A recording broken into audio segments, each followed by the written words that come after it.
আমি খুব আশ্চর্যান্বিত যে আজকে এই কন্টিনেন্টালে আপনারা এতজন সাংবাদিক উপস্থিত, ওদিকে আমার 12 লক্ষ শিক্ষার্থীর পরীক্ষা হচ্ছে, আপনারা সেখানে যাচ্ছেন না।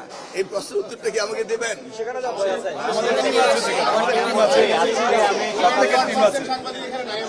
সবাই অপেক্ষা করছিল আপনার জন্য, আপনাকে না পেয়ে আমাদেরকে বলেছে আপনাকে যেন আমরা একটু নক মারি। শুনুন, 2001 হতে 2006 অনেকে বলতো মিলন ম্যাজিক, এখন হচ্ছে ডিজিটাল ম্যাজিক। এখন আমাদেরকে আর প্রত্যেকটি পরীক্ষা কেন্দ্রে গিয়ে পাহারা দিতে হবে না, আমাদের ক্লোজ সার্কিট ক্যামেরা রয়েছে।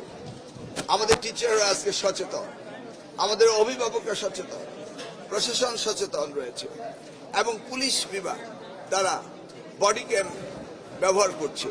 সব মিলিয়ে আমাদের শিক্ষার্থীরা সচেতন, তারা পরীক্ষায় কোনো আনফেয়ারনেস করে না। তারা এখন লেখাপড়া করছে, এখন লেখাপড়া করবে। মাননীয় প্রধানমন্ত্রী যে প্রত্যয় নিয়ে আগামী দিনের শিক্ষা ব্যবস্থাকে যুগোপযোগী করছেন, সেই শিক্ষা ব্যবস্থার সাথে আমাদের ছাত্রছাত্রীরা আস্তে আস্তে পরিচিত হচ্ছে এবং তারা আর কোনো আনফেয়ারনেস অ্যাডপ্ট করবে না, এটা আমাদের বিশ্বাস। ধন্যবাদ আপনাদের সকলকে। অনেক সময় দুর্যোগের কারণে পরীক্ষায় কিন্তু শিক্ষার্থীরা সময় মতো পৌঁছাতে পারে না, এই জন্য কোনো ধরনের সেল তৈরি করা আছে।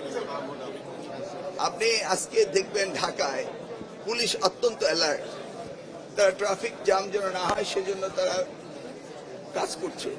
অপরদিকে দুর্যোগ ব্যবস্থাপনার জন্য আমাদের নির্দেশ রয়েছে, সেই এলাকায় যেখানে ঘটতে পারে সেখানে তাৎক্ষণিকভাবে সিদ্ধান্ত নেওয়ার জন্য কি কি ব্যবস্থা নেওয়া যেতে পারে সেই ব্যাপারে ইনস্ট্রাকশন দেওয়া আছে এবং সকলেই প্রস্তুত আমরা সুন্দর একটি পরীক্ষা নেওয়ার জন্য।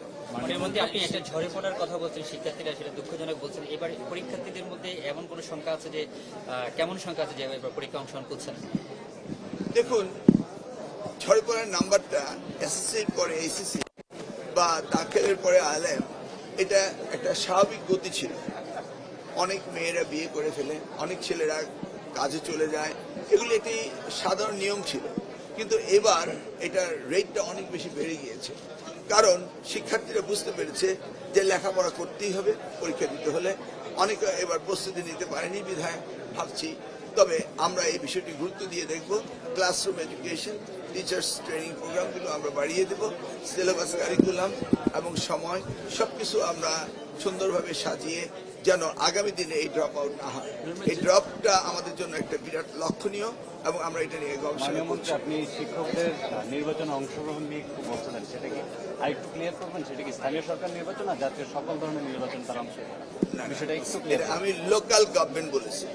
স্থানীয় সরকার নির্বাচনে 4573টি চেয়ারম্যান পজিশন, 493টি হচ্ছে আমাদের নির্বাচন, কি করে লোকাল গভর্নমেন্ট চেয়ারম্যান নির্বাচন। এই নির্বাচনে আমি দেখেছি, আমার নিজস্ব অভিজ্ঞতা, অনেক শিক্ষক সেখানে জয়েন করেন। কতজন হতে পারলো সেটা আমি বলছি না, কিন্তু তারা পার্টিসিপেট করেন এ বিগ নাম্বার। এতে ক্লাসরুমের এডুকেশনের খর্ব হয়। তাই আমি বলছিলাম একটা রেগুলেশন হওয়া উচিত নির্বাচন কমিশনের, যে শিক্ষকরা লোকাল গভর্নমেন্ট নির্বাচনে না যাওয়াটাই ভালো। কনস্টিটিউশনাল প্রভিশনে এটা নেই, কারণ ইলেকশন সকলেই করতে পারবে, কিন্তু একটা রেগুলেশন নির্বাচন কমিশনতে হতে পারে যেটা আইনকে কখনো ব্যত্যয় ঘটায় না। এবং এই ধরনের যদি একটি নিষেধাজ্ঞা থাকে, তাহলে শিক্ষাক্ষেত্রে শিক্ষকদের যে আমাদের প্রয়োজন সেটা থাকবে। আমি বিশ্বাস করি এটা দেখা যেতে পারে। আমি লোকাল গভর্নমেন্ট বলতে ইউনিয়ন পরিষদকে, সিটি গভর্নমেন্টকে আমি বোঝাচ্ছি। বাট এটা ইজ এ কমন থিং যে শিক্ষকরা শিক্ষকতার পেশায় থাকবে এবং নির্বাচন করলে তারা রাজনীতি পেশায় যাবে, কিন্তু দুইটি সাইমালটেনিয়াসলি চালালে এই শিক্ষার মান উন্নয়নের ক্ষতিগ্রস্ত হয়। সেজন্যই আমার ভাবনা থেকে বললাম যে সরকার একটা রেগুলেশন করা উচিত।